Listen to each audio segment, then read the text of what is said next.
that center pillar. Inhale.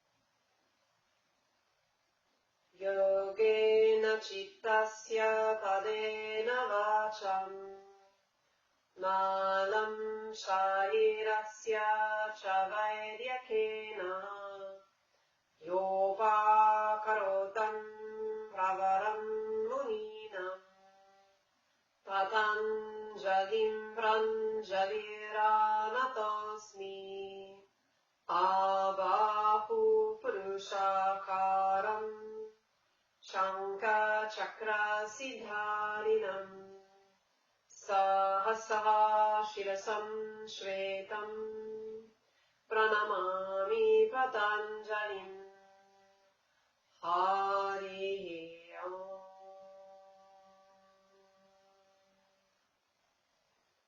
Keep the chest lifted, the shoulders descending, then bow the head towards the center and surrender there. Bring the hands down to your legs. Gently lift your head up and softly let your eyes open.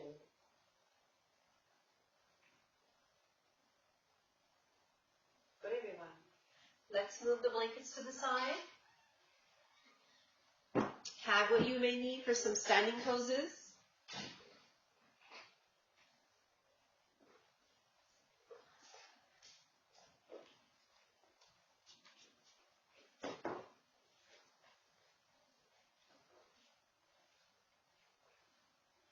Stand tall in the center of your mat. I feel like I need to move back a little bit. Move back a little bit.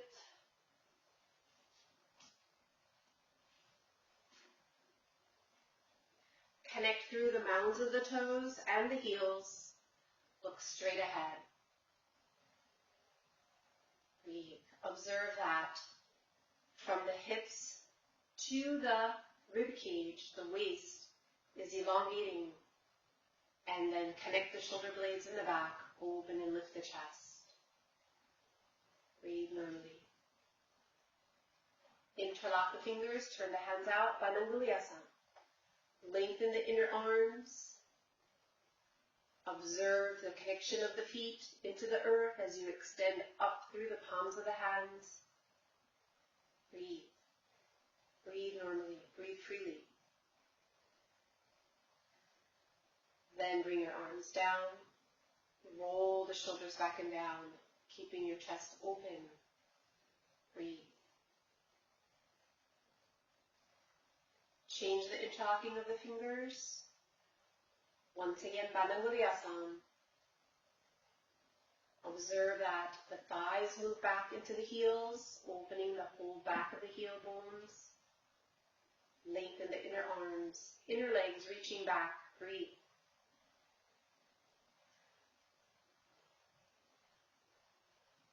Then bring your arms down. Tadasana. Inhale, jump. Bring your legs a little bit wider or step your legs apart. Turn the left foot in, the whole right leg out. Once you have turned the leg all the way out, press well the inner edge of the foot. Observe that you have a stamping into your outer heel and that this thigh is back so you feel the extension from the ankle to the knee to the inner leg. Stand tall through that inner leg extension on the back leg, which is the left. Then chain socks. Turn the right foot in, the left leg out. As you roll the left thigh from the inside out, pressing well the big toe mound. Feel that you anchor the back heel and move the thigh back so you feel the lift from the ankle to the knee to the groin, all the way up through the spine to the crown of the head. So this back leg and hip has as a connection. And then turn both feet forward and jump or step back together, Tadasana. Stand tall. Have your chair or stool, whatever you need for half of Tadasana.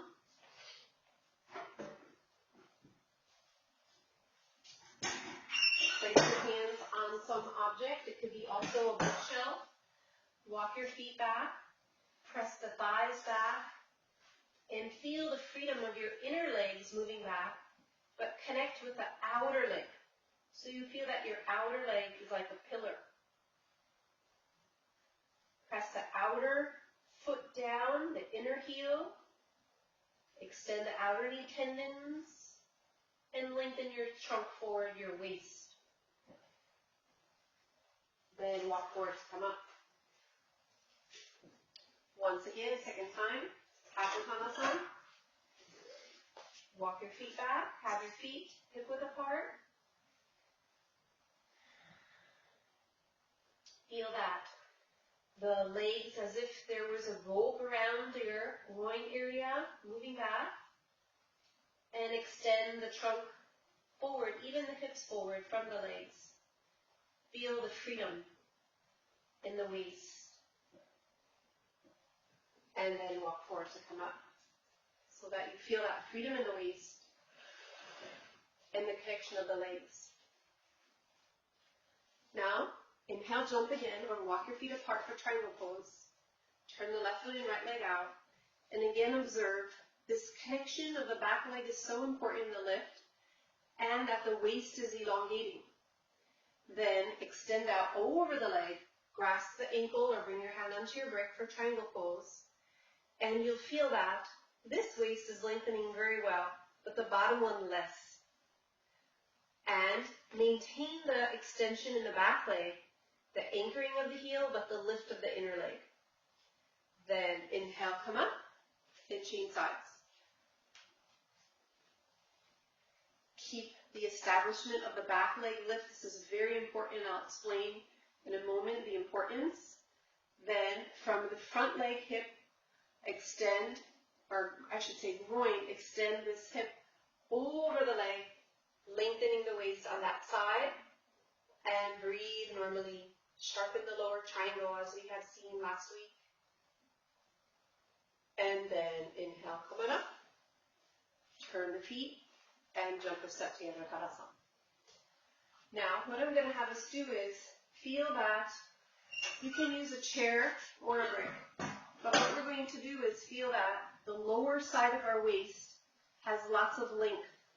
So if we come up a little bit away from the floor, then we can get that feeling. So if you see, I have a chair here, and I'm moving now this lower waist hip away from this leg that's deep in the socket.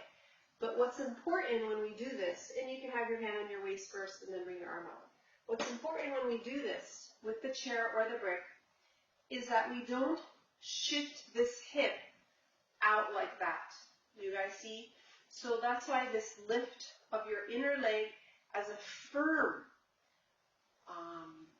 pillar is really important, that you feel that lift as you extend over, and then you can lengthen this lower waist. The top one goes on its own. Okay, so that's what we're going to do.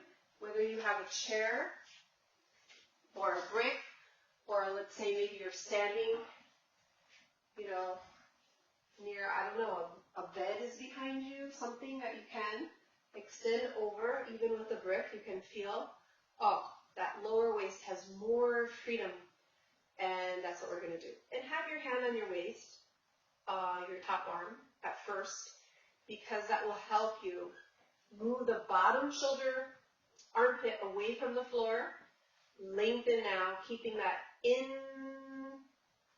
height of your back leg and hip held as you extend the lower waist from the hip bone to the ribs. Breathe. Stay tall on the legs. Don't waver here and there. Then reach your arm up. Extend the spine out. Inhale, come up. So you can really feel that extension there. Other side. I'm going to just, and you can also do that, I'm going to just turn my back instead of moving all the stuff around. You can just turn your back, which we don't usually do this, but it's okay. It's a video so you can see. Then extend over, keeping the lift of your inner back leg so you don't just throw your front leg hip out. So feel the height of your front leg, that it's going deep in the socket as well, and move the hip bone away. Lengthen the waist, whether you're on a chair or on a brick, you can feel it. Don't put the dead weight on the chair or the brick. Don't lengthen that lower waist, opening the chest. Top hand is on the hip, then reach it up. Breathe. Sharpen the triangle of the legs. Then come up. Bring your legs together, Tadasana. Remember, sharpening the triangle of the legs means that the inner back leg has a lift, which we established just now, and the front leg, from the big toe, even the ankle, the front of the ankle, has a lift deep into the socket. So this bold line is the lift of the triangle, is the shape of the triangle, and this inner leg. Like if you were to draw it on your body, it would be the inner leg of this leg, the front leg of this leg. And that way, when you do the pose, you don't lean either in this hip or this hamstring attachment. So that front leg deep in the socket, pressing into the big toe mound, lift from the ankle, the knee, all the way to the socket as you move back. Do it again. Go ahead. Don't wait and see. Just do. Establish the lift of the inner back leg, the lift of the front leg, buttocks moving down, buttocks don't stick out. And observe that extension on the lower waist. The lower waist. Once you finish the right, then you can go ahead and do it on the left. Observe that. The lift of the inner back leg, the sharpness of the whole front of your front leg, from the big toe mound, the ankle, the knee, the hip, all the way up to the hip groin right here. Extend over without shifting in the hips. Lengthen. Hand first on your top hip. Open the chest. Lengthen the lower waist. Feel the freedom. Keeping the buttocks moving away. Don't stick them out. Extend the lower side of the trunk. Breathe. Feel that length. Feel the freedom. Reach your arm up. Breathe. Then come up. Turn both feet forward. Feel now both sides of the waist lengthening. And then jump or step together, Tadasana, whatever is required for you to do. Okay, I think everyone felt it. Tadasana. Roll the shoulders back and down. Breathe. Utthita Parshvakonasana. Similar thing, either have a brick or a chair, so you can get more height on the lower side of the trunk. Inhale, jump. Turn the feet. Here now, still maintain the lift of the inner back leg from the ankle to the knee to the groin, which only can happen if your thigh and hip is back into the heel, buttock descending. Feel that. If you put your hip forward, do it like that, you feel you lose that. So keep it in its space. Like as if there's a wall here, you can't touch it. Then, stamping your front heel, flow the inner front leg forward, extend, bring your hand to the floor, and then lengthen that waist. Bring your hand on your hip, lengthen from the hip to the armpit on the lower side, lengthen, then reach your arm overhead. Feel both sides of the waist lengthening. Stamping your front leg, outer leg sucking to the bone. Breathe. And then come up.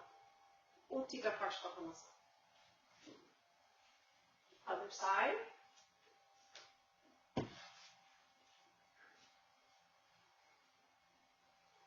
Back leg connection. Stamp the inner heel. Bring the hand onto the brick and bring your hand on your waist. Feel just by bringing your top arm how you're able to lengthen the lower side. Keep the flow of the inner leg towards the knee. Then Lengthen your top arm overhead and lengthen both sides of the waist. The top one, obviously, stay in the pose, is doing it because that's the pose. But feel the bottom one also.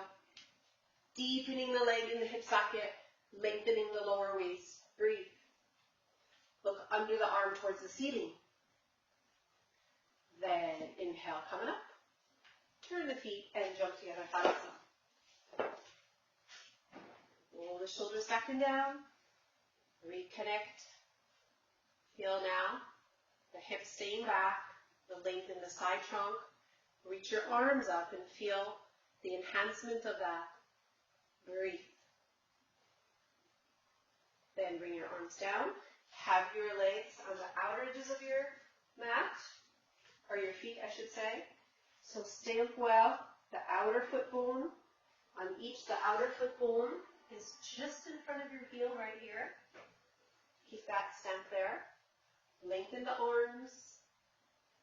Feel that length in the waist. Shoulders down, chest up. Come forward. Bring your fingertips to the floor. And now here, enhance the sensation of a borderline of your outer legs from the outer foot bone, outer knee tendons also stretching to the outer hips. So all the way to the outer hips, you feel that. Then move the inner legs back and the front trunk forward and observe how the waist is getting longer. Observe that. Then bring the trunk down. And now here is where we may run into an obstacle, where you may feel the waist is being held. So lift well the frontal legs and lean slightly forward. Then coming up, look for a moment. When we're here, we have this space. You can see the frontal body and the side right here, my waist, okay? My legs are like pillars. But then when I come down, what happens is this could shorten. Not necessarily will, but it could. And so what we want to do is feel that the hips have their release this way back, inner groins back, and then our trunk can come down. But there's some hold in here.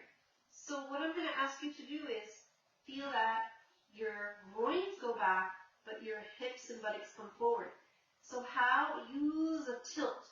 You'll put your hands on the floor and tilt your body forward. And because of this tilt now, my trunk can go down. Do you guys see it? And then I'll come back to the center. So I feel like my buttocks are tilting forward. And then I'll come back, keeping the buttocks tilting forward, but keeping now the pillars of the legs. And then you'll be able to release the waist. Did you guys see it? Yes. Most likely you saw it. Okay? So, Urdhva Hastasana. Reach your arms up. Feel the length in the waist. Come forward. Bring the fingertips to the floor. And you'll feel the frontal body will help the side body to come forward in this configuration. But now when we come down, don't lose the space in the frontal body. So the side, it will hold you a little bit. It's normal. It's holding you. But we want to find that the legs hold, not the waist. So let's use gravity. Put the palms of the hands in the floor in front of you. Tilt forward. Exhale, release down. Keep the groins deep, then move the legs back, and you'll see your waist will release down. Will have stayed there. And you can do it a couple of times. Going back and forth. Then finally bring your fingertips to the sides. Keep the pillars of the legs. And observe the freedom of the trunk, the waist coming down. Then come back with your fingertips there. And observe that you're not holding it anymore. There's a freedom. It's kind of like you faked your body out. But you can maintain the pillars. That pillar hood, I don't know how I want to call it, that pillarization of the legs is what's required with the release of the groins. Keep the legs firm, outer knee tendons really extending, and then slowly come up. Okay, so everyone felt that extension down of the body. Now, we're going to have an experience with the same thing. Hopefully you have a wall at home that you can use, where you're going to bring your legs against the wall, the back of your legs against the wall, and your hands forward, so that you can feel the opening of the back of your legs against the wall. And then you'll come down with the back of the legs on the wall, and again, feel the waist coming forward. So you can either put your arms down on the ground, like I'm more flexible, so I could do that. Or, if that's not possible for you, then you can take blankets or a bolster or something like that. You can have it could be blankets. I'm just taking a bolster because it's quick. And when you get your legs there, you see, then you can put your arms here to open the back of your legs. Feel the inner leg lift. Suck the ankles in. Don't forget the ankles have to stay in. And open the back of your legs to the wall. And feel with the back of the legs opening to the wall, how the waist can come down. So reach, don't go in down, go slightly forward down like we did before. Feel that. Only here we're not tilting in the legs. The legs are staying stabilized, but your trunk is tilting forward. And you feel, oh, my waist, my spine, my trunk is going down nicely. And open the back of the legs to the wall. Feel how the groins are rolling in the legs, the back of the legs, firmness, the pillars of the legs, especially the outer ankle, the outer leg, but also the inner leg has a sharp lift in Prasarita Parattanasana. Ankles in, and the freedom coming forward. So usually when we say we are on the floor with the head on the floor, then we move the trunk up. But here we're using this as an exercise to bring the waist down. Observe that. Observe that. And then once you have finished that, then you'll come up and come away from the wall. Don't be careful, don't fall or anything. And then come to dog pose on your mat. Now in dog pose, our legs are going to move the waist. So the legs moving back, the hips moving back, the trunk moving towards the legs. It reminds me, dog pose, of one of those slinky dogs, where the part of it's going back and then the rest comes and follows. So this coming back, legs going back, hips going back, then the waist is going back, but this is chasing it, going farther back, meaning the legs. Go ahead. Don't push towards the floor or you won't feel the waist. Feel the side body, side armpits, head relaxed. Inner legs back. As if you were in the ropes. Press evenly on all the fingers and move away from the arms, away from the hands.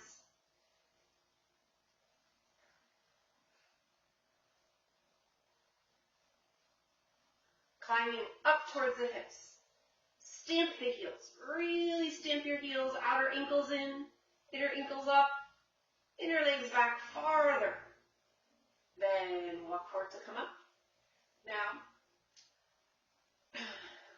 in dog pose, what happens is we get so contented somehow, or that our calves are stretching, our heels going down, that we lose the feeling in the back of the top legs.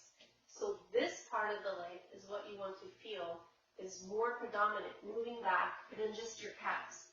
So you can see, if I just move my calves back, then now my top leg is moving forward.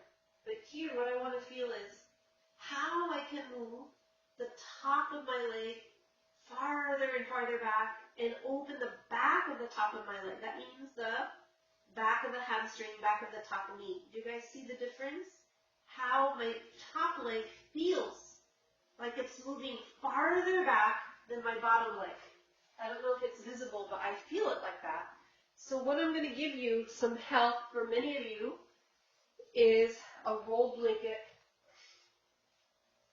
so that you're taking away,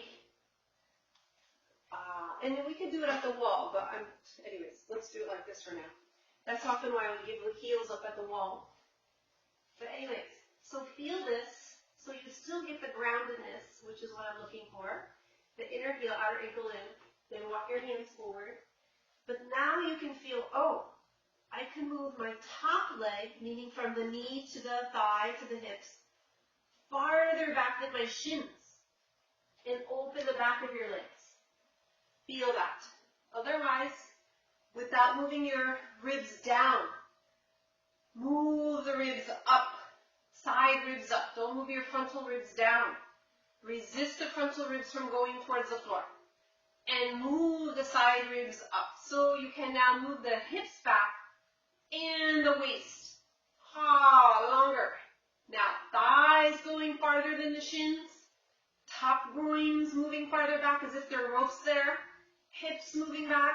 Waist going back through the trunk. And then the legs going farther to lengthen the waist. So there's like a traction in your lower back. But the waist is definitely moving. But then the thighs go farther and you get that traction. Then walk forward to come up. Good, I think it happened there, huh?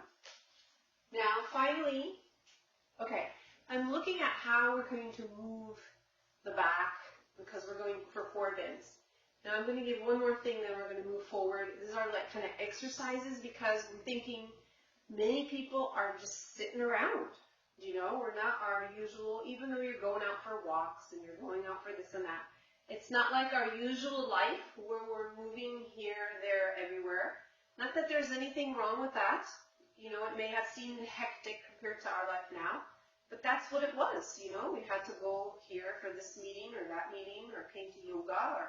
So now because we're sitting a lot, I'm trying to find ways to move your back in different ways. Okay, so anyhow. That's what we're seeing now, how to create space in there. And you can feel it. It feels like there's lots of space now. Now, in dog pose, when Uttanasana, we were moving our waist and even in Prasarita Padottanasana, forward, right? Like a forward bend. But in dog pose, we're moving it up, like when we do in inversions. So we're going to feel now, this is like it's not really Urdhva Prasarita Ekapadasana, which I give you at the wall, but it's dog pose, one-legged dog pose. So you're in dog pose, and you feel that your top leg, your spine is going up into that top leg, and you'll bring your leg down, then the other one, and you'll feel it. And you can even keep your heel up a little, moving your trunk up into that top leg. Okay? So just do that both legs and feel how your leg now is pulling your waist and your spine on one leg. Don't make it go too high, otherwise you won't do it. Climbing away. And then the other leg. Feel how now the leg is pulling, like as if I took your foot and pulled it, pull it up, hip back. Go ahead, then come down. Repeat. You can walk in a little bit, make a shorter dog. And do both sides, climb up. Feel the waist going with the leg, which is really the lumbar. Go ahead. And then the other side.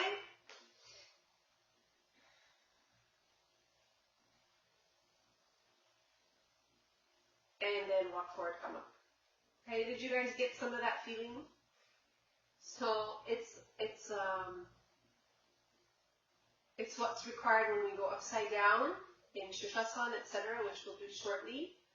And anyhow, I think you guys got the point. Now, once more dog pose with your roll. Because after we do that one-legged, it's good to then reconnect with both legs and feel. Now feel as if you have two legs chasing up, pulling up your hips. Did you feel how the hips got pulled with that leg? Feel like your two legs are up in the air, pulling your hips back. So if you push your ribs towards the floor, it won't work. Feel the side ribs, opening the back leg. Oh, farther, feel your thigh bone moving back your shin. Go ahead, extending of the waist. Breathe. Then walk forward to come up. Okay, everyone? So I hope for some of you that you have to see at home if it's too much with your head down or tension, then don't hold it too long. Okay, you just do it several times. Okay, you have to decide this. This is why this online practice is requiring that you be your own teacher in the sense where I'm not observing what you're doing. You have to decide for yourself what is best for you, if it's too much or not. So in case somebody did overdo with their head down or they had tension, then we're going to just rest a little bit the head now. So you're going to take your roll that you had just now, put it between your legs, lengthen forward, feel that your chest is resting on there. You can make it higher if you need to. And even it's good to have a second blanket for your head, but at least just rest your sternum plate on some height. It's really for your sternum plate that I'm looking for this. Your head resting there. You can just have your arms crossed like this.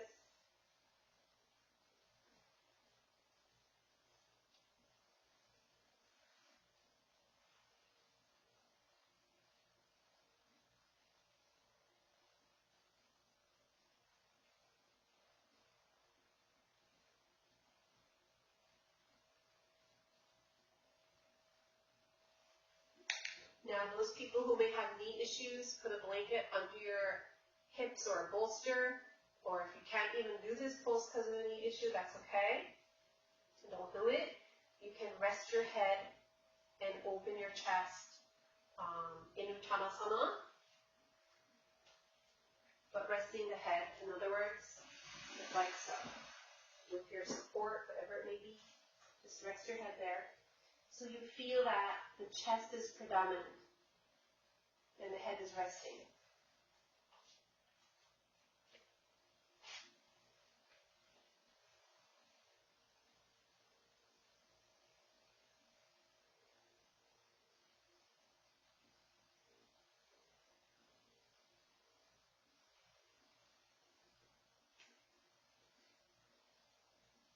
And then in the next minute, you'll slowly come up with your head last.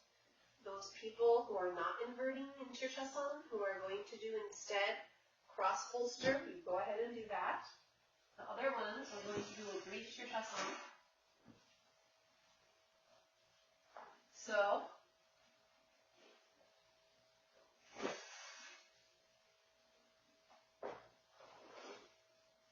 in Shirshasana, what we want to find is how to lengthen the arms and the legs, and how to now climb the waist up. So before you go up, I would like for you to see two things that we're going to work on today.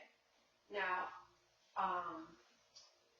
first, we'll do our preparation, which those people who are not doing Shirshasana can do this with us, is you press your wrists, your forearm bones, and lift up, walk in, lift your inner arms up, and feel that your upper back shoulder blades are feeding your chest. It's coming forward and feeding your chest. But look at how high I bring my feet up. So if the heels go down, it makes that impossible. I really go up on my tippy toes. I go really high, so I have that space. Do you guys see? If I go like this, it won't work. Get that space there. Okay, otherwise everything sinks. Okay, so that we'll do first. Then, after that, we'll do it with the head on the floor, walking in. And then we'll come down. And then finally we'll go up. Now I'm going to show when we are up.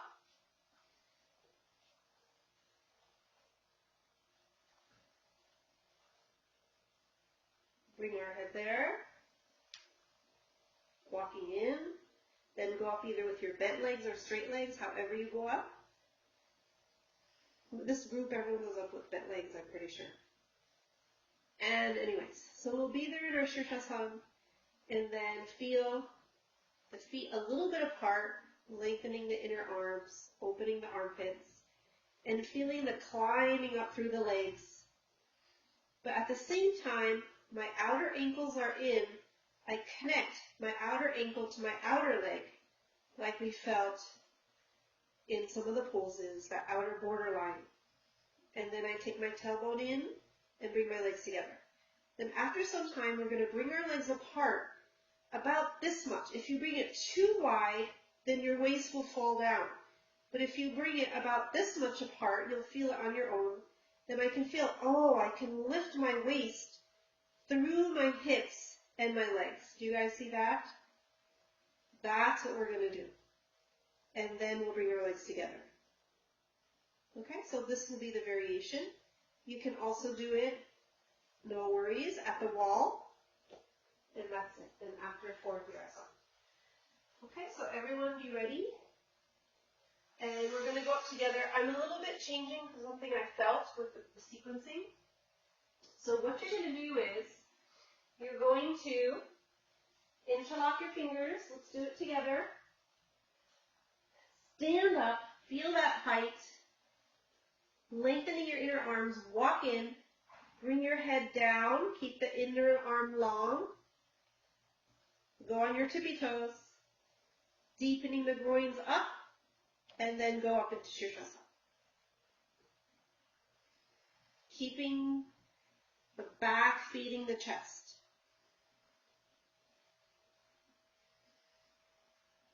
First be there.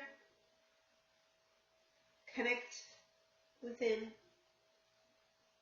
Just be for a moment with your own connection in Shirshasana.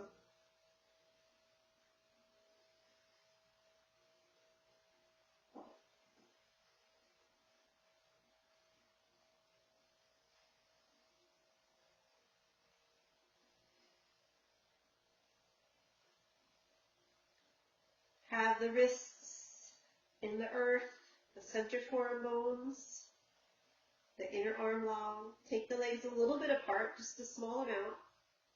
Roll the thighs in, inner legs up, tailbone in. Feel the outer border lines of the legs. Then bring your legs together, climbing up.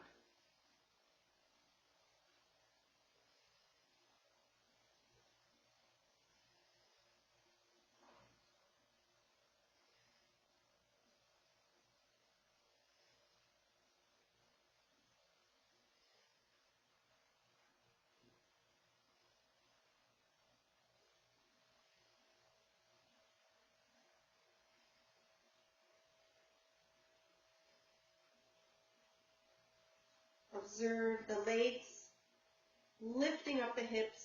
If you can't, take your legs a little bit apart and reconnect. The inner arms long. Tailbone has to be in or none of this will be felt. So we use the thighs back, tailbone in.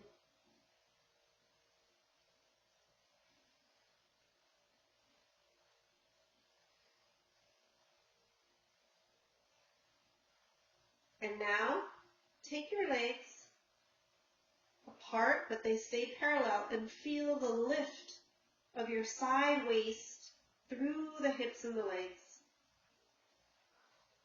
And you'll see, if you go too wide, then your waist will go down. So observe that it goes up.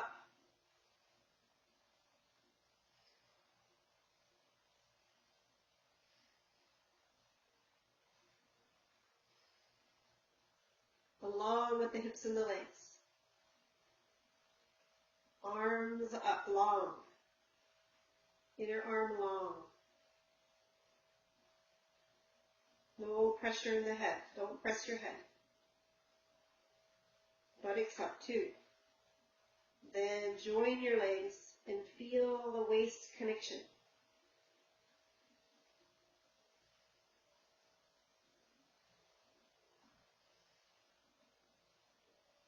Stay in the pose. Once more. Bring your legs apart, but feel. it's too wide, the waist will go down. Feel it on your own. Bring it wide enough so you can climb the waist up, keeping the inner arms long. Legs parallel. Don't turn your legs out. The two inner legs are reflecting each other. They're not turning out. They're parallel, as if you jumped to the first jump to go into standing poses. Parallel. Outer leg pillar connection. Waist up. Then join the outer legs together to come back together. Breathe. Feel that height when you bring the legs together, how it maintains and enhances. And Shirshasana, feel the outer sides of the body, not the front and the back so much at first. Feel the stability in the abdomen. Now, I'm leaving it up to you because some people are staying longer than others. Either repeat this exercise or exhale, slowly come down. You decide. I just came down because it's easier for me to talk. Okay, so you decide once more, have that experience. Those people who are in cross bolster, you're going to slide out.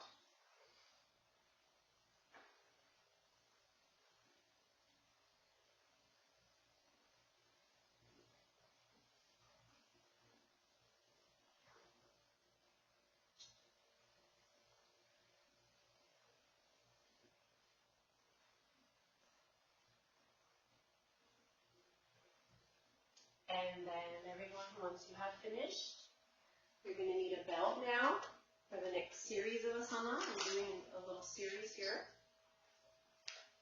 Have your belt available.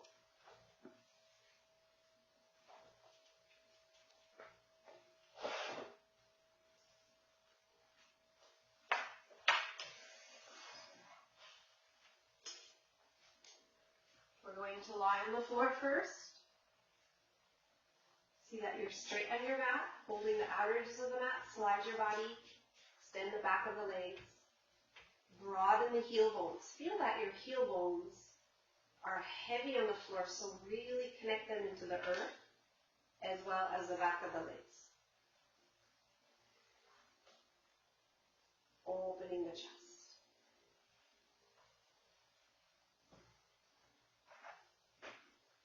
Reach your arms overhead. If you have shoulder issue, then just have some blankets like this with your hands like so. You guys see? There's one person's shoulder issue. Otherwise, hook your thumbs overhead and, lengthen your body in two opposite directions.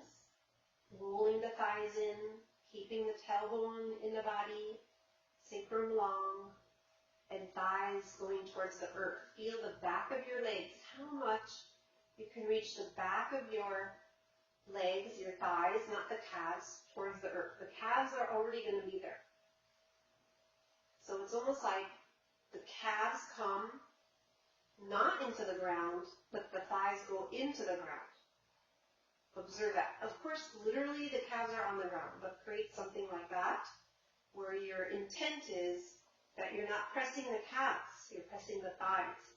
The back of the thighs, not the front of the thighs, the back of the thighs. They're going to reach the earth.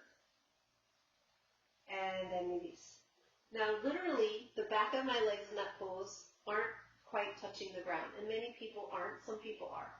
So that's not the issue. The issue is, or the idea, that it's actually happening. The idea is that your intent is to bring the back of the legs to the ground, not the calves.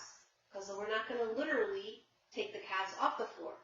But the intent is that sensation.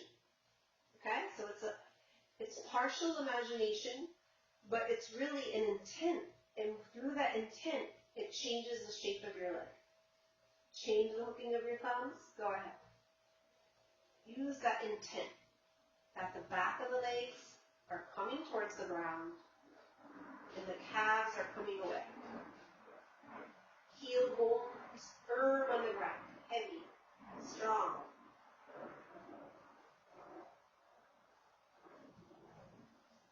Lengthen the waist away from the hips in direction of the arms. The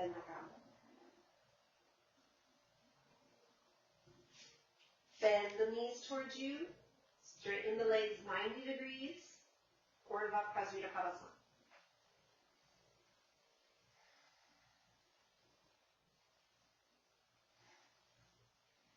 Keep the legs firm, deepening the groins, but move the waist away from the legs. Feel that the outer edge of your feet, the outer border lines, are coming down to the earth. So anchor from the outer ankles down towards the thighs and hips into the earth, and move the waist along the floor away from the legs.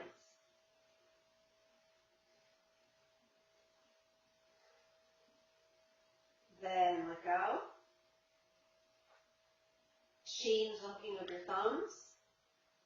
Bend your legs towards you. Go ahead, second time.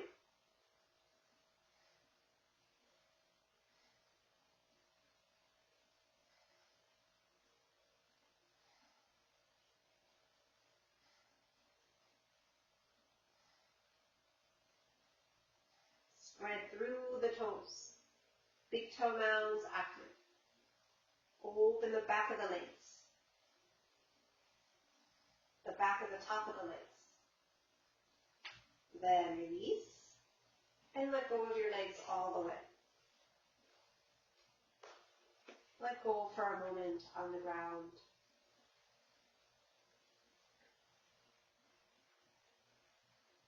Now, same pose, but with the palms of the hands on the floor next to your hips. Bend the legs, pressing the palms of the hands. Shoulders down. Urdhva Prasarita Padasana, 90 degrees. Go ahead. Spread the toes. Feel now without the arms overhead how you can lengthen the waist along the floor. Open the chest.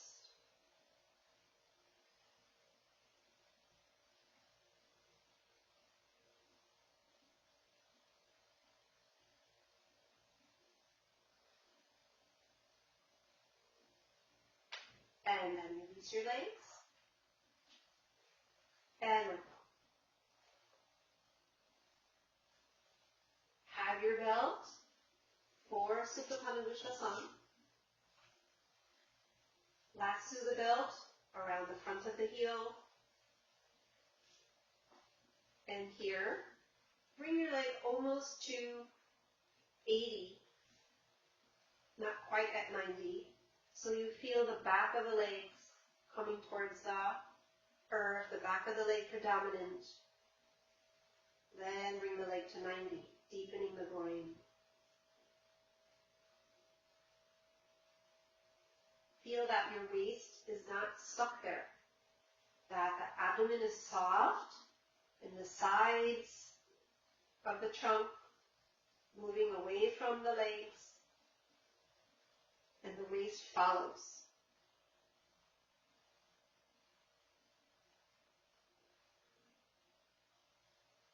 Go beyond 90, maintaining that.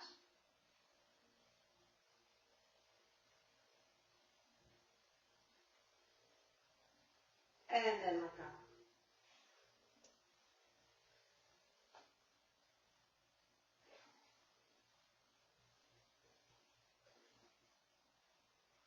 Bring your legs together, change sides.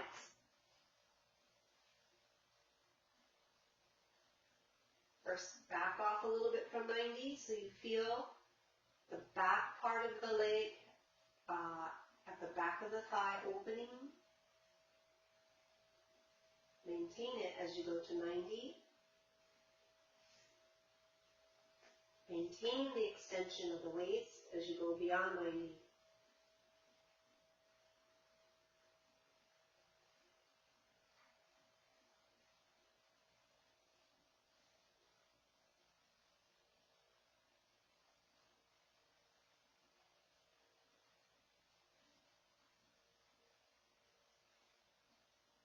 Open the chest. Keep the chin in, don't lift your chin up.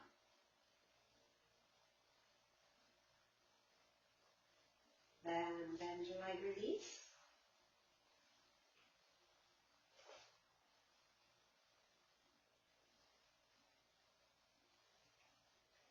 Change sides.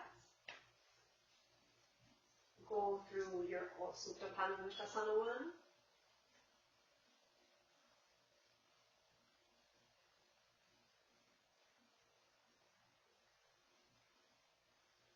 Then hold the belt near your ankle with one hand, right hand, and go for Supta Panicottanasana lateral, keeping the outer pillar of the legs predominant.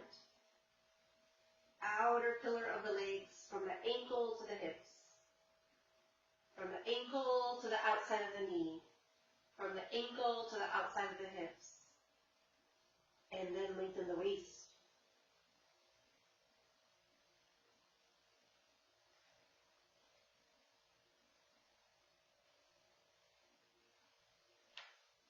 Then come up. Extend your leg towards you and release. Other side.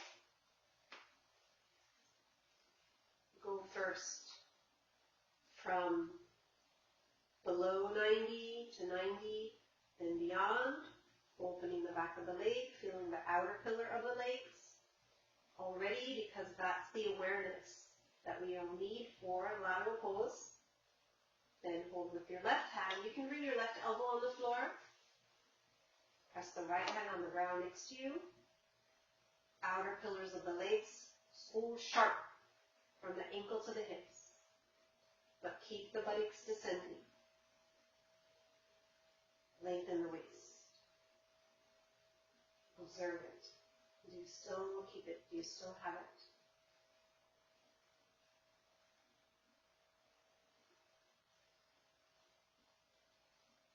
Breathe. Observe the space within.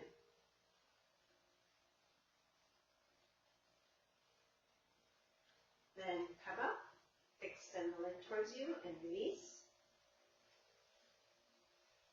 Let go for a moment.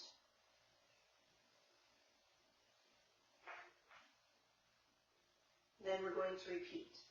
A little bit, slide your body on the floor so you're sure the back body is extending. And now let's repeat lateral Panicottanasana.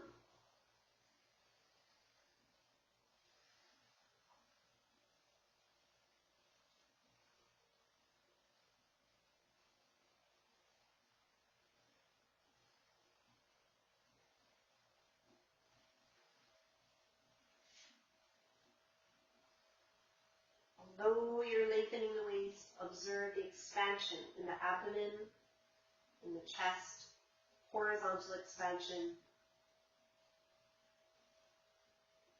So the waist isn't just narrowing, it's also having an expansion in this pose.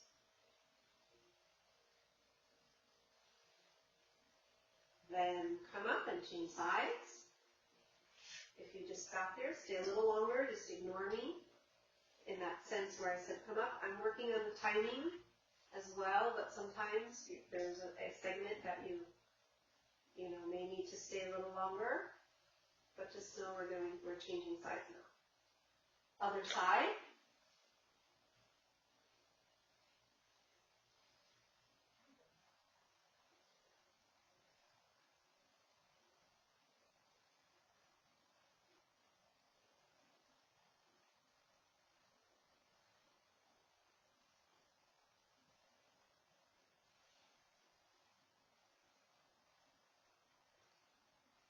Expansion and extension of the waist with the leg pillars.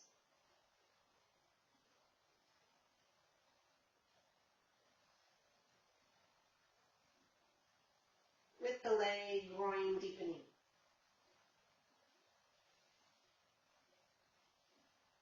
Then come up, extend the leg towards you and release. A little bit, slide your upper back down on the floor by pressing your feet. Then lasso both feet. Urdhva Prasarita Padasana 90. With the belt around both feet. Open the chest. Feel here the possibility, real possibility of expansion and extension of the waist. Stretch while the outer knee tendons spreading through the mounds of the toes.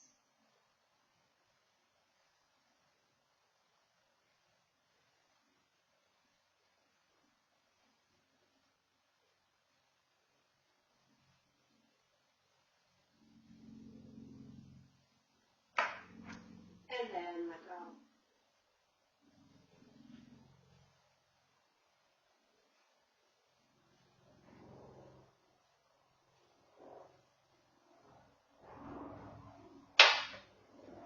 Turn to the side, come up. Sit for a moment. Upavishta Konasana.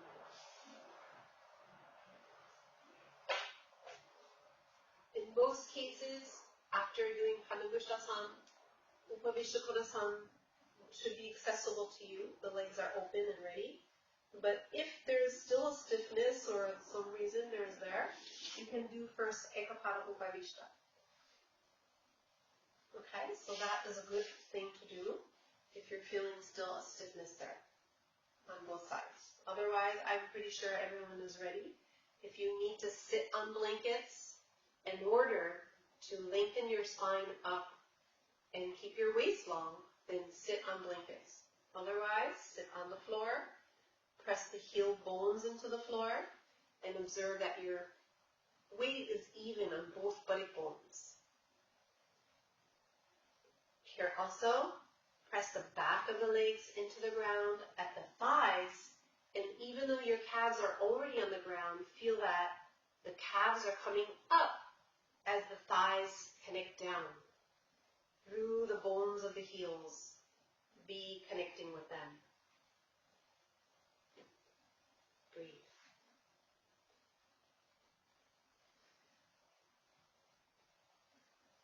Here we have a tendency to push the waist forward and lift the buttocks up. So see that your buttocks are down. From your frontal hips there's a lift. And the side waist is predominant. So have your hands right next to the side, not too far behind you. Right? Feel that you can touch your leg with your thumb. Bending the arms.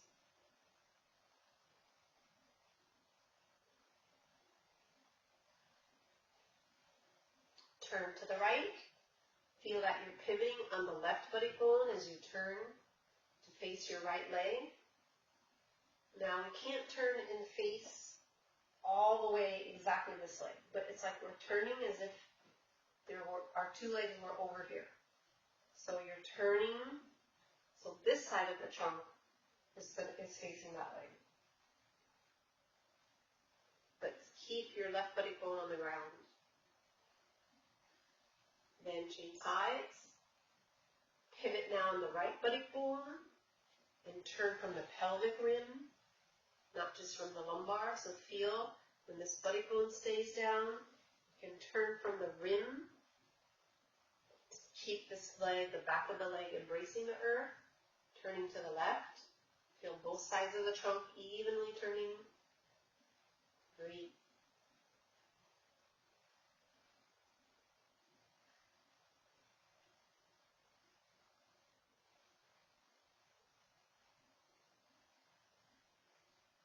Then come back to the center. Lean back slightly. Come in Baddha Konasana just for a moment. If in Baddha Konasana you need to sit higher, we're not staying for a long time, that have your prop. Okay? It's just to press your inner heels, the mounds of the toes for a moment, to soften the groins, because they sometimes, although with the sequencing I think it was fine, but sometimes they feel gripping. It's too much to stay in Upavishta. So this is to rest them. Outer legs connecting. And now Upavishta again. Come in Upavishta again. First, bring your legs out. Connect on the heels. Then to bring your legs wider, lift your hips up and sit back down your buttock bones so that your hips in the back are coming forward, plugging into your legs.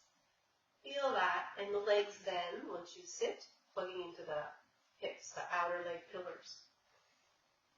Don't try to go as hips, the outer leg pillars. Don't try to go as wide as possible. Go wide so that you feel the inner leg have an extension, but most importantly, the outer legs have a connection. If you don't have any outer leg connection, then you're too far forward. So observe that. Now turn again to the left leg, but have your awareness on the right leg as if not as if, but press the buttock bone, turn from the pelvic rim, and observe that your inner right leg, which you're not looking at, is going towards the ankle, and the outer ankle is moving towards the hip. Lengthen the waist. Now, take the right side of your trunk and slide down the inside of your leg. And have your other hand, your left hand, on your hip and turn. And lengthen the lower side of the waist like we did in triangle pose. So don't just bring your head down. And you don't have to go far, but feel how you can lengthen from the hip to the waist. Hip in the socket and move the waist forward, hand forward in front of the leg. Then come up, change sides. That means pivot now on your left buttock bone. Turn to face your right leg, but have your awareness with your left leg. Outer leg in the socket, leg embracing the earth. Slide down the inside of your left leg. Feel. Naturally, you're going to feel a stretch on the top side of the waist. But let's lengthen the lower side. So look, I have my fingertips on the floor like that. Or even the palm of the hand, I don't mind. But fingertips is better. Because you can deepen the groin in the socket and move that waist, lengthen the lower side waist, go ahead, and then the top one will follow. Then come up. Once more, turn. If you need to do Baddha Konasana in between, you do it. Turn, go down. Now feel, if you put the palm of your hand on the floor, do you feel how the waist shortens? Do you guys feel that? Now have your fingertips on the floor like a stand. So you can anchor your right leg and extend over it, a little bit in front of it. Don't be just over there. Be in front of it. And lengthen that waist. Turn the chest towards the ceiling. Head back. Go ahead. Turn, rotate. Then come up. Change sides. You may have to sit up like I do that adjustment. Or I lift up and sit back on my buttock bones. Turn now to the right. And then lengthen down the inside of your left leg. Be on your fingertips. Create that depth of the groin, the hip moving over the leg as well as your lower left waist. Left waist, left waist. Climbing, descending the leg more on the left so the waist can go longer. Breathe. Then come up. Baddha Konasana. Baddha Konasana, just to release the groins, press the feet together, and then release. Now have one blanket or two, which you need for Janu Sirsasana.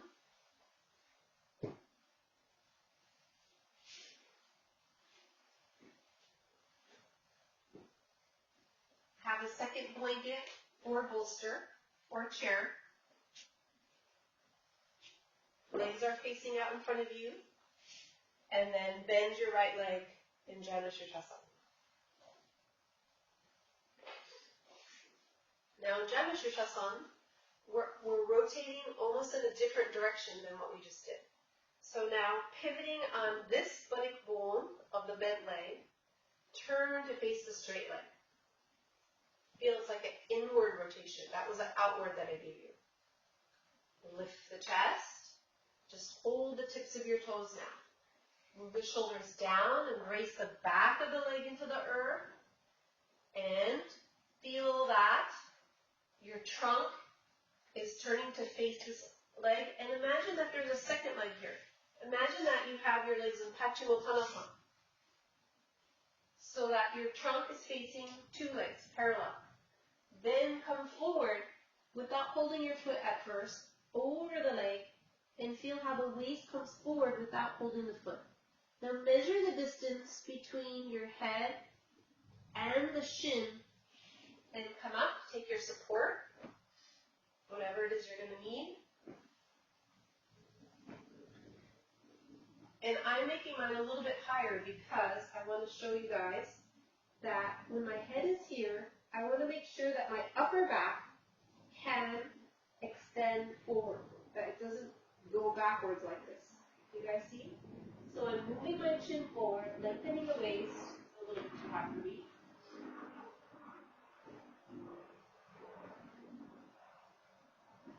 You guys see? Then we'll bring our head down, and then we'll hold our arms. Okay? Go ahead. Come forward, deepening the groins, embracing the back of the leg. Bring your chin on your support, whether it's a chair, it could be a chair. Could be a chair. Or a bolster. Or a blanket. But I changed mine because it wasn't stable. So have that stability. Bring your chin there. Lengthening your arms. Feel the waist coming forward. Then bring your forehead down there. Feel with the arms on the floor how the waist is still coming forward on both sides. Then bend your arms and turn the right side waist towards the left leg so you can lengthen the left side waist. Do you guys feel when we hold with the arms right away, our body wants to tilt. So turn the right side towards the left leg, or towards that secondary leg, I should say, that imaginary leg. And feel both sides going forward evenly. Then slowly come up. And change sides. Janu Sirsasana. Straighten your legs in Dandasana. And now we're sitting to the left edge of the blankets. So your legs are straight in front of you. And imagine now that one leg stays there. So the idea is that if we have the sensation that we're going over two legs, the waist gets a parallelism. But if we have right from the start, oh, I'm only going over this leg, then the parallelism is lost straight off. So that's why I'm giving this imagery. So go ahead. First, hold the tips of your toes. Imagine that second leg is there. Then come forward with your hands on the floor. Measure, okay, where do I need a support so I can put my chin there? How much? What do I need? So that my upper back doesn't pop up towards the sky, but it descends. Then lengthen. Evenly on those two legs. Then bring your head down. Hands lengthening. Feel that the waist coming forward. Then bend your arms, and now holding your foot or one wrist with one hand. Turn. Turn the left side of the trunk and waist towards that imaginary leg and lengthen the right side on your actual leg. If you have a chair, that's okay. You don't have to hold, but you can still turn. Still do the turning. You're not holding your foot, obviously, but you're still turning. Feel how it's going forward. Then be there a couple more breaths, and then you'll come up and change sides for Janu Sirsasana. Janu Sirsasana. Remember, Janu Sirsasana means head of the knee, back, this one. So when you come forward, keep that knee over there. Don't let it come forward with you. Pivot on the body bone, so you're facing your two parallel legs. Imaginary one is there. Come forward over those two imaginary legs. Feel the waist going with you. Coming forward from the groins, from the frontal hips. Then bring your chin on your support. Embrace the leg to the earth as the knee stays back. Then bring your forehead on the support without moving backwards. Moving forward.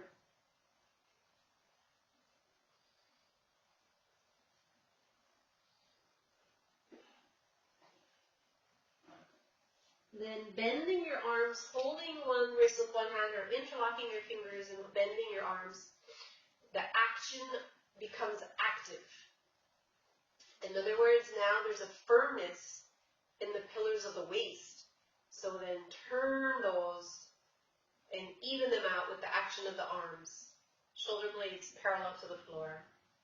Breathe. Feel the opening in the chest. All these forebends I'm giving, so you feel there's an opening in the chest. And this, with as well as the spine going forward, it's moving. Because our back is getting stiff.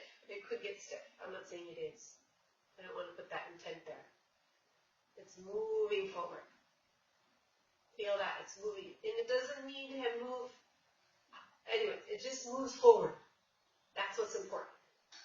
Then come up. Change sides. Whatever you've got, it's moving forward.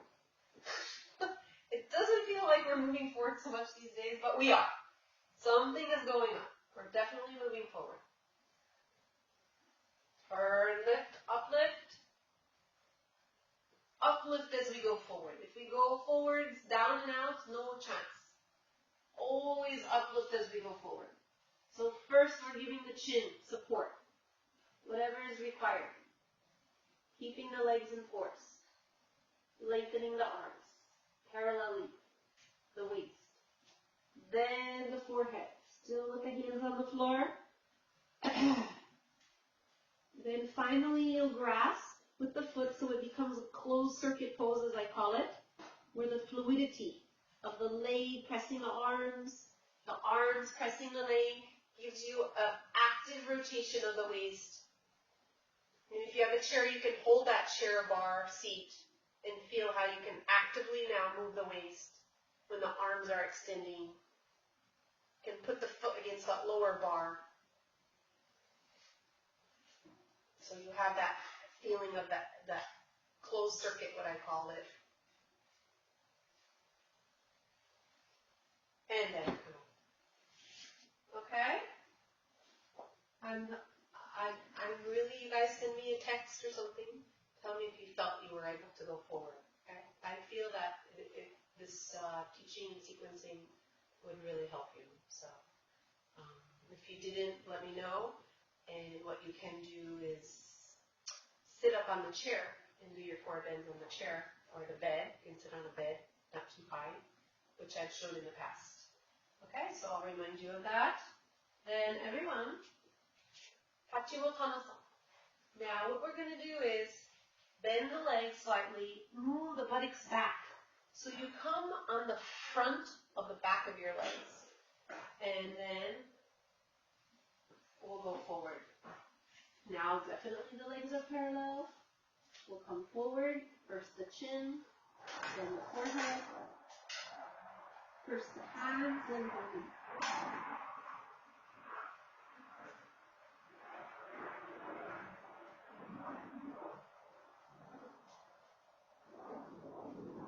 Now in Pachimottanasana, be in the pose, the waist is going forward for sure.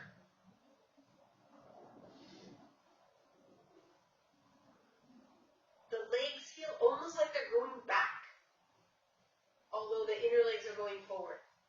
Now once you're in the pose, your head down, feel as if your tailbone, I'm not going to say tuck it in, like don't take it in like as if you were in a standing pose, but as if it was pressed from the back, like a foot pressed your tailbone, and then your whole spine goes forward. So take the tailbone in from the back, like it became connected, like plugged in almost, and then feel your whole actual spine going forward.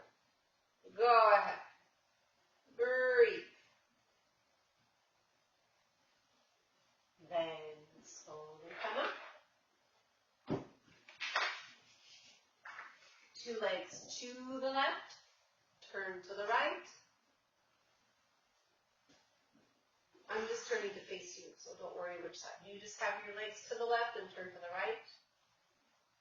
Or on the chair, Baddha-Vajrasana.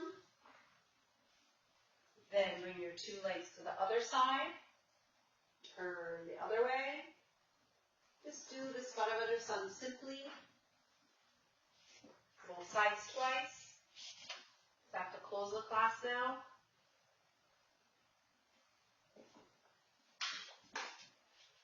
Go ahead. Opening your chest. Then release. Now those people who are not inverting, you'll do Supta Baddha Konasana. Those people who are, you're going to do Sarvangasana. Those people who are not doing Sarvangasana but they can do Setu Bandha, you can do cross poster Setu Bandha, and that's the story. Okay, so fine. One of those possibilities, of course, you can do chair shoulder stand. If you're doing Sarvangasana on the floor, which is wood, have a blanket or a towel there, like I opened one part of my blanket. So the back of your head isn't pressing on the wood. It's better.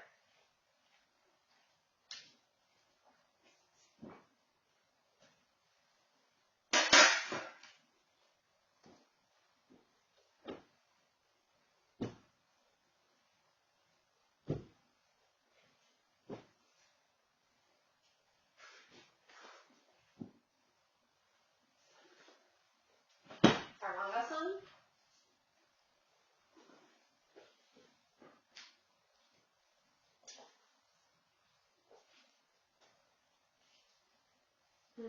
Can't see my timer.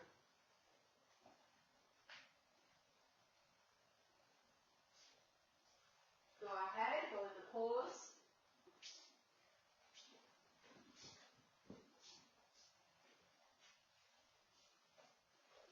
I'm just getting my timer.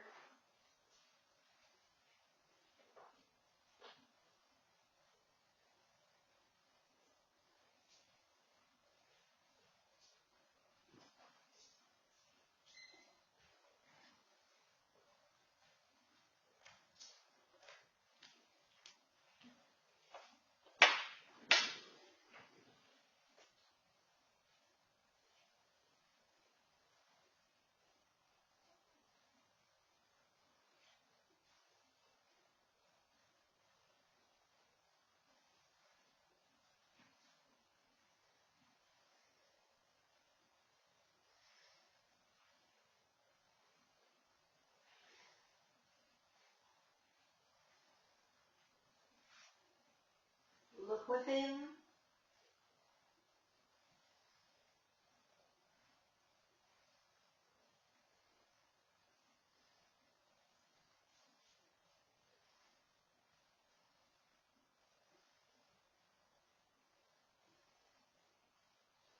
Here also, bring your legs a little bit apart to climb up through the legs, pubic plate going up as well.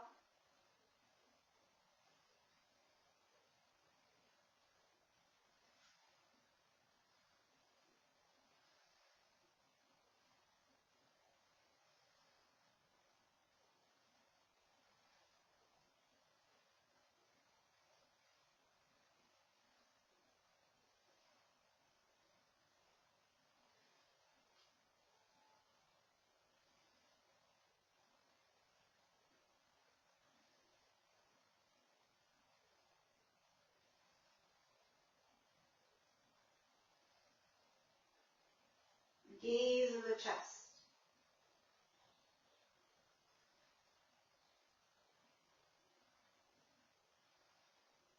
Stay in the pose.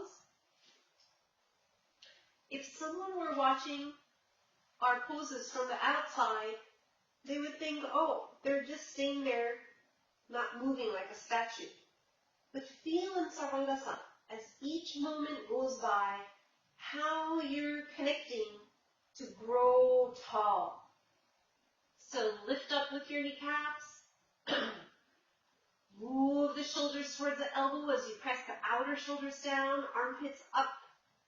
Climb up, and you feel it. As soon as there's a moment, I mean, this is my experience. That's why, one of the reasons why I chose to practice with you in the class during this time. Even though sometimes it's tiring, because it can relate to you. The tapas. Otherwise, you can be home doing whatever you want. At least this way, Let's see, oh, the teacher's doing it, I better do it. You can't just watch. Climb up. I feel myself. Even though I've been practicing this pose for a long time. Each moment as I go by, I feel fibers of my legs sinking down. I'm like, oh, re-harvest them up. Bring them up. Repose, repose. Not repose to do instructions, whatever, but to stay uplifted so I can gaze inside. Otherwise, if I sink, let your body sink. See how the consciousness goes out of the chest into your head, and it's like, oh, you can just start thinking about something, or no. Climb up and connect within towards the mother of the poses, of all poses. This is the one. The space inside.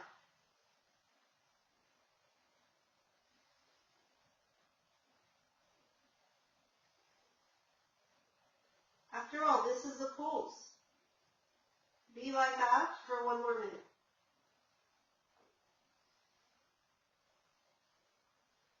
Using the legs, using the knees, etc. Tailbone has to be in. Pubic plate goes up.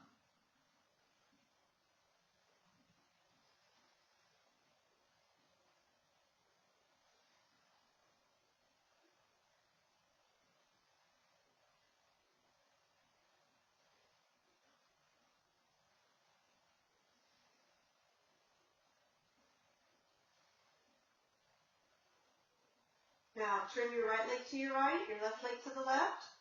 Upavishta Padasana.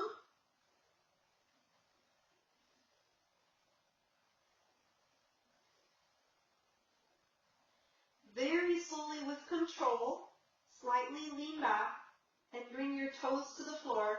Remove your belts. Go in Supta Padasana. Take hold of your big toes.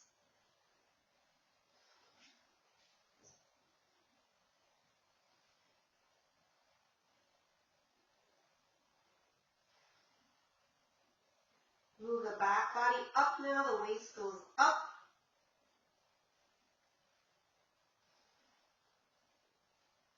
Then interlock your hands behind you.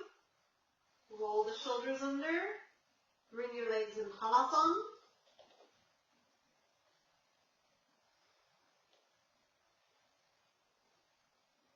Plow pose. Toes on the floor, legs together, feet together.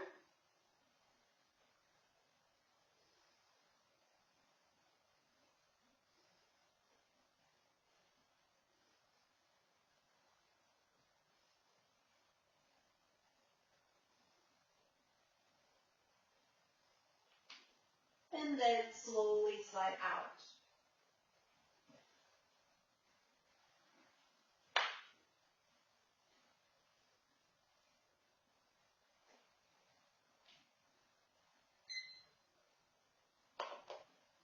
Rest for a moment with your shoulders on the floor.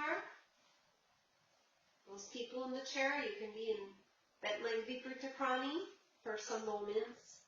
And then after bent leg Viparita Prani, just slide into Shavasana.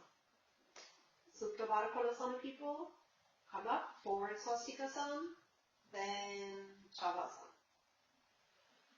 Now this group, slide all the way down,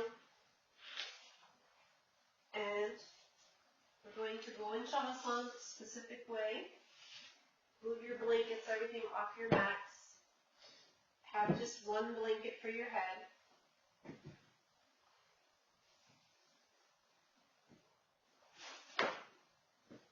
Now have the blanket for your head just to the side, like so. And then we're going to lie down.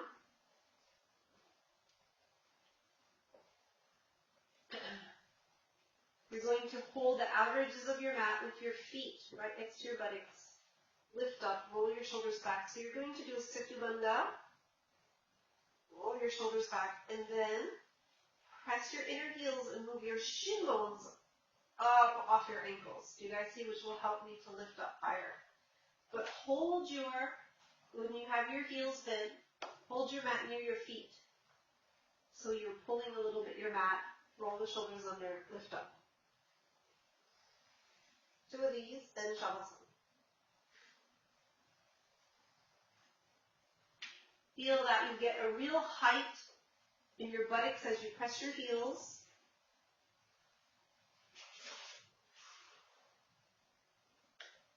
So you get your tailbone really inside your body, your buttocks inside your body, the buttock and the hamstring connection, chest open. So move the shins towards you. Move the shins off the ankles. Then you'll slowly come down with your tailbone last. Hold your head, lift it, and place your blanket underneath. And then when you go in Shavasana, be sure that your sacrum tailbone is elongated and your shoulder blades are parallel to the ceiling. Be in Shavasana. Surrender, release, and let go. Both arms, both legs. Surrender, release, and let go. The back of the legs, the back of the arms, the back of the head, the whole back body surrendering. And let the front body dissolve and release towards the back body, which is spreading on the floor.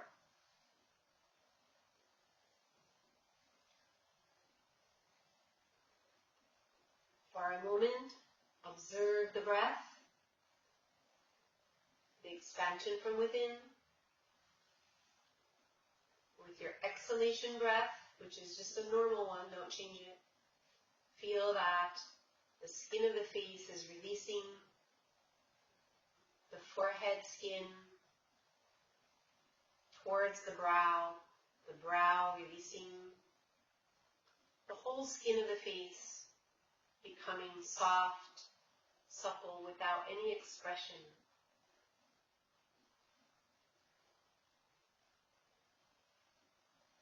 Relax the jaw, the mouth, the tongue. And now also with your exhalation breath, which is a normal one, don't try to make it long. Just let go completely of the whole abdominal region, below the navel, above the navel, to the right and left of the navel. Like there's a pool, a ring pool of softness with your exhalation around the navel, and then the navel itself dissolving in that pool.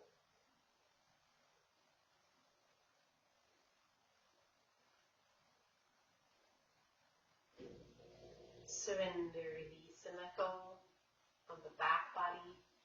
Again, bring an end to the observation of the breath, and just be there quietly, connecting within.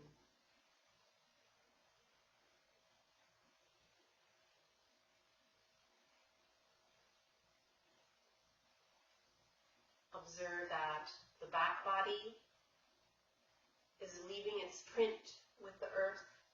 The earth is coming to the back body, as if you were lying in the field of grass, and when you get up, you see your print in the grass. Observe that sensation.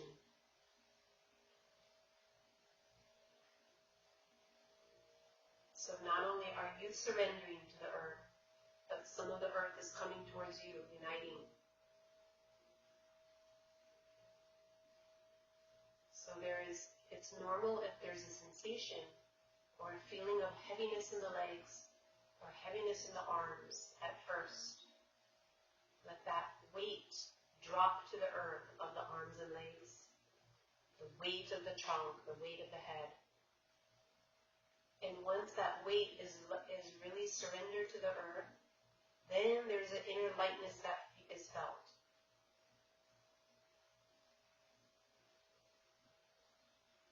Let go completely, totally, with the weight of the body, And then observe the space within. So we merge with space element, the infinite space within, the space that's around us, and the space that's above us has a sensation of being infinite. So is that which is within us. Surrender completely, totally. Let go to the infinite space within.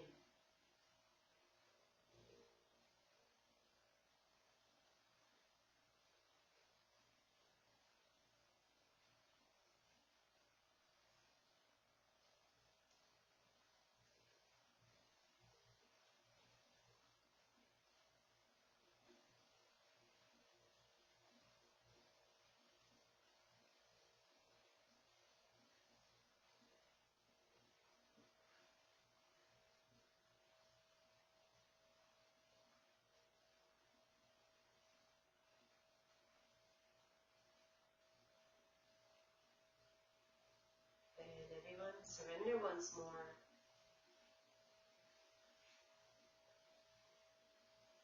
And then slowly, gradually, at your own pace, you'll reconnect. First, the hands towards you or the floor. And then when you're ready, you'll turn to the side. Be comfortable there before opening your eyes.